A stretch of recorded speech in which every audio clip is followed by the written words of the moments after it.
That Time I Saw a UFO from Appalachian Oddity. Hello, everyone.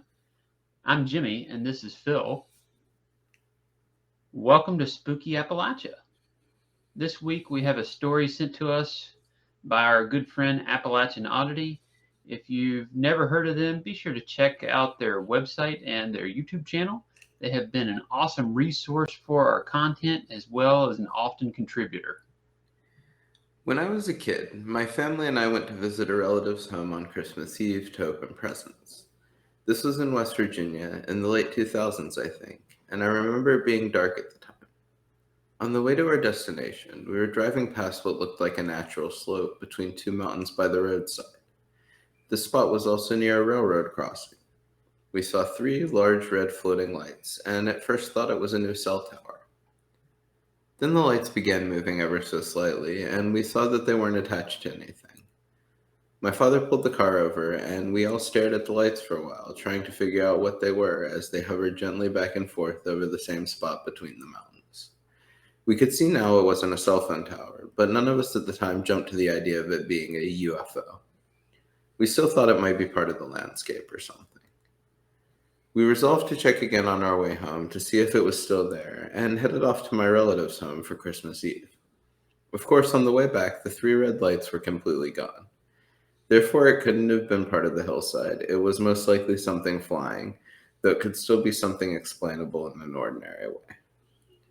It was only years later, after my interest in anomalies, that I was reminded of this when my family mentioned going to see the same relative for Christmas. For the longest time, I held off on telling the story, thinking it doesn't count. But when compared to most UFO reports, I'm pretty sure it counts just as much as those two. So that was an interesting encounter story. The early 2000s, were drones around back then? I don't think so, but the thing I was thinking while I was reading it was like, I mean, I know it's like a really tropey answer, but like weather balloon? Like if it was just moving like a little bit back Yeah, and forth? Because possibly. I have a friend who works at the National Weather Service station down in Blacksburg, and I know like part of his like duties, at least when he started there, I don't know if he still does it, it was to go like watch the weather balloon every Huh. morning.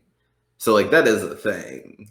Like as much as it is kind of a tropey answer for UFOs. Well, there's also Um, Chinese lanterns, if you've ever heard of or seen those. oh, if it was at Christmas, Yeah, yeah.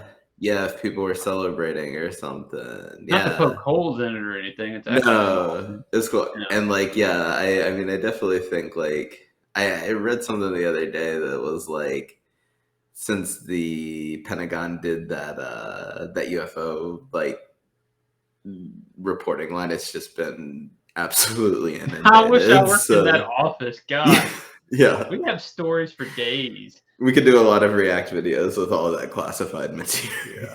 Yeah. Yeah. Awesome. Well, thank you so much to Appalachian Oddity for sending this in. Yeah. Thank you for Appalachian Oddity for letting us feature your story. It was definitely an interesting one. A lot of people I know have had a UFO story or two.